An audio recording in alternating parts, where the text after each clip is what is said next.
To go fast in a time trial, you basically need two things. The first one, the most important one, is to generate lots of power, and the second one is efficiency in terms of aerodynamics and your drivetrain. From my videos, you might know that my bike is pretty much set up on point in this regard. Now I will also testing new Zipp wheels. This is the 808 NSW, and I'm getting some other ones as well. But the bike is just a small part of your overall aerodynamic drag. So it also comes down to your position, which is probably the most important thing.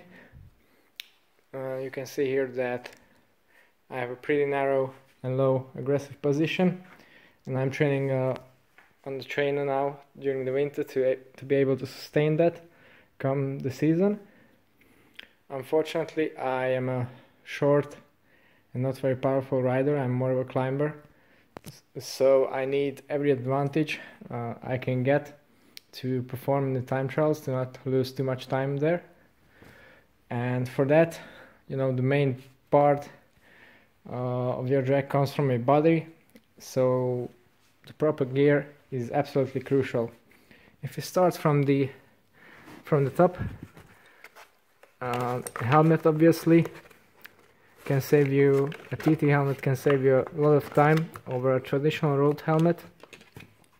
This is the Epoch Cerebel, which is one of the best in independent tests, and it works really well with my position. It's also quite light for a TT helmet. It has a shorter tail, so it works even if you put your head down like that when you're suffering.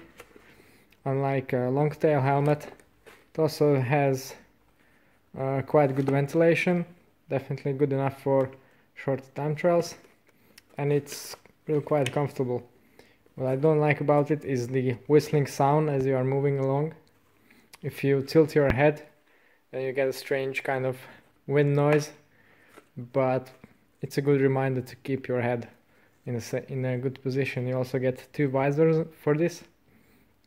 This is the dark one for good weather, and a slightly less tinted one for when it's raining or darker.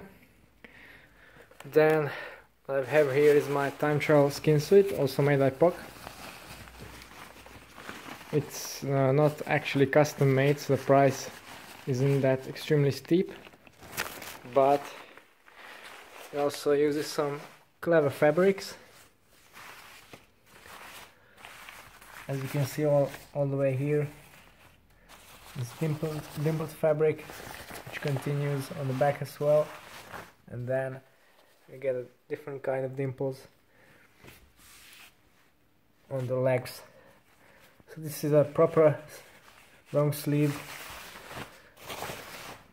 time trial suit without pockets, so it's full on TT. Also extremely tight, so pretty hard to get on, but it fits me really well despite not being custom. So I think it's a good choice, but it's definitely something you need to try out. A good option would be Rapha's Pro Team Aero suit, which I use for road racing, but that has pockets and short sleeves, so that might be a tiny bit slower than something like this. Then you get down to the legs, which are the most important part actually of this equation, because they are moving around and creating a lot of turbulence. So the basis is a good pair of shoes. Lace-up shoes, the modern ones, are the best in this regard. So these are the Giro Empire SLXs, which are really low volume, around the smallest, probably the smallest shoes out there. And because of the fact that you have no straps or baudals or anything, then there you have uninterrupted airflow. These are actually quite beat up from my crashes, but I was thinking about getting an S-Works Sub 6 shoes in black, which should be even more aerodynamic, because they were primarily designed for that. So I think these two mentioned are really good for time trials, but also in road racing. Then if we get on to the socks, many people use long overshoes for time trials, but tests show that they are not really as fast as they might have thought. So I decided to get the new Rapha Pro Tour Aero socks, which have this streamlined material from the ankle onwards. They are quite long as well,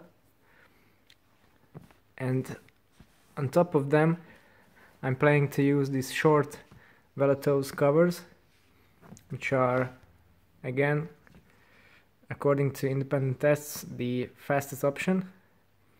They are faster than the long shoe covers they make, they're faster than their toe covers, and they're faster than regular time trial over shoes. So I think combined with these socks, this should be a pretty fast combination. And even if you consider that the shoes don't have any protrusions as well, then there are some serious gains to be made in this department. For time trials, I also use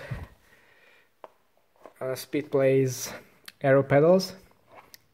I use their Aero cleats all the time because they are easier to live with than standard ones.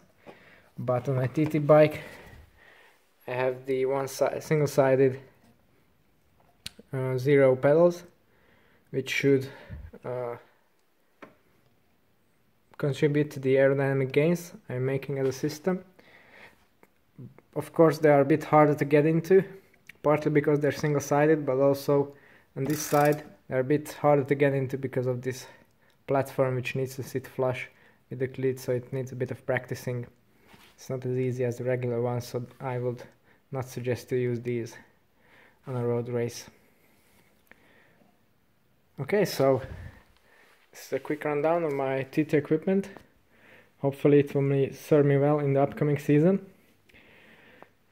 If you like this video and would like to see some more content about cycling related stuff, then don't forget to subscribe to my channel.